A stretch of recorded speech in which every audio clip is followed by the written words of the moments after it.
करियो। एक जगह कथा में पढ़ रहे हो, बहुत ध्यान से सुनियो। नंदगाम में एक बाबा रहते और वे बाबा नंदगाम में रहते और मधुकरी मांग करके वहीं भिक्षाटन करके रहते। उन बाबा को नियमों जो भिक्षा लेके आते ना वहां में पाते, वही समय एक कुत्ता उनके पास आ जाता। बाबा बाकू भी मधुकरी पवा देते, थोड़ा सा भाव जो बचतो बाकू दे देते। उनको लगती भैया ब्रज को कुत्ता है, जो कोई संत ही होगो, मधुकरी को या को भी अधिकार है। तो बाबा नित्य पवाते। एक दिन बाबा कहीं चले गए, वहां 2 दिन लग गए, 2 दिन तक बाबा आए नहीं। 2 दिन बाद जब बाबा लौट करके आए तो रात में रोने की आवाज सुनाई दी। बाबा उठ करके बैठ गए, भैया कौन रो रहा है? कुटिया के बाहर झांक के देखा तो एक प्रेत था। वो प्रेत बोले महाराज जी, आपकी झूठन और ब्रजवासियों के घर की मधुकरी, इसको पाकर के मैं अपनी योनि से निवृत्त हो रहा था, परंतु 2 दिन तक आप यहाँ रहे नहीं और मुझे मधुकरी प्राप्त भई नहीं, मैं तो फिर से प्रेत योनि में ही रह गया। मतलब वो कुत्ता कोई और नहीं था, वो एक प्रेत था जो उसके रूप में नित्य आता था और आकर के वो मधुकरी प्रसाद ले रहा था निवृत्त होने के लिए अपनी योनि से। तो बाबा ने जैसे ही सुनी प्रेत, देखो वैष्णव का ऐसा लक्षण होता है, जैसे ही सुना कि प्रेत है,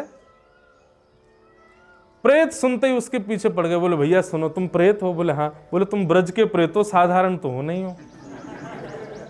तो बोले हाँ हैं तो ब्रज के प्रेत। तो बोले तुमको ये पता होगी कि श्याम सुंदर कहाँ है? प्रेत बोलो हाँ पता तो है।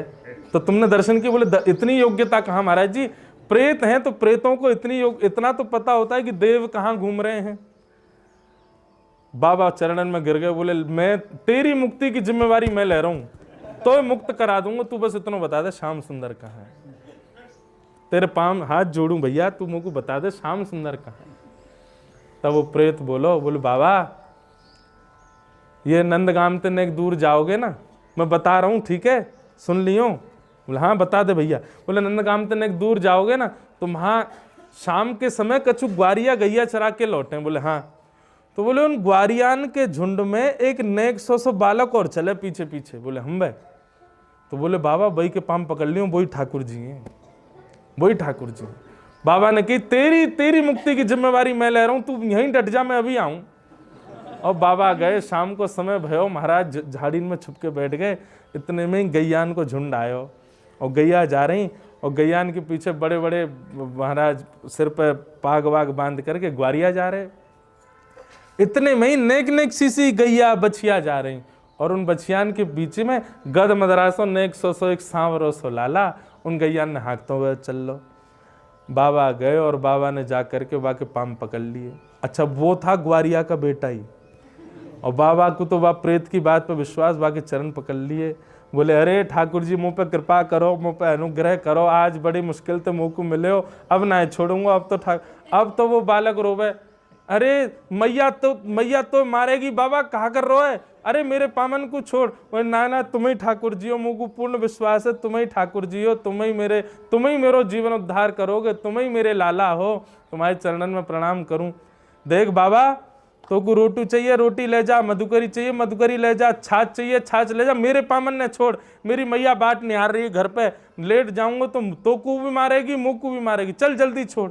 बाबा बोले मैं नहीं छोड़ूंगा, एक बार मुझको दर्शन करा दो, गोदी में बैठा के स्वयं छोड़ के आऊंगा, एक बार दर्शन तो दे दो।